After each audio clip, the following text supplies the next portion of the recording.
ক্ষমতায় এসেই বিএনপি কিভাবে তাদের জায়গা থেকে গণরায়কে অমান্য করছে, গণভোটকে তারা রীতিমতো ঠাট্টা করছে এবং জুলাই সনদকে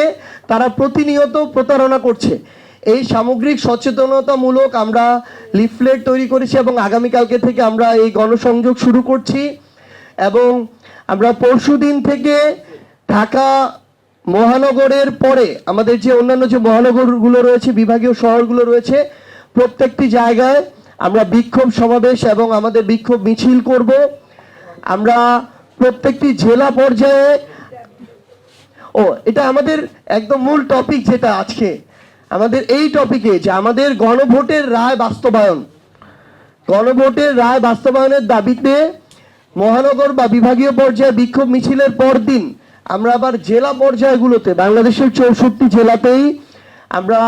দলগতভাবে এবং 11 দলীয় ঐক্যের পক্ষ থেকে আমরা বিক্ষোভ মিছিল এবং সমাবেশ করছি এবং আমরা আবার আমাদের শহীদ পরিবার এবং জুলাই যোদ্ধা যারা আছেন, কোনো দলীয় মদতপুষ্ট না, আমরা সবাইকে নিয়ে বসে তাদের মুখেই আমরা শুনতে চাই যে তারা তাদের জায়গা থেকে এই গণভোটের বাস্তবায়ন চান কিনা, জুলাই সনদের বাস্তবায়ন চান কিনা। সো তাদেরকে নিয়ে আমরা একটি বড় ধরনের একটি কনফারেন্স এবং মতবিনিময় সভার আয়োজন করতে যাচ্ছি এবং এইটুকু আমরা স্পষ্ট করে বলে রাখি, জাতীয় নাগরিক পার্টি এনসিপি এবং 11 দলীয় ঐক্য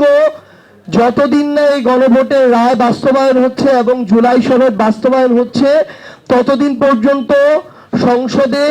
তাদের জায়গা থেকে কথা বলবে, রাজপথে তাদের জায়গা থেকে কর্মসূচি চলমান রাখবে।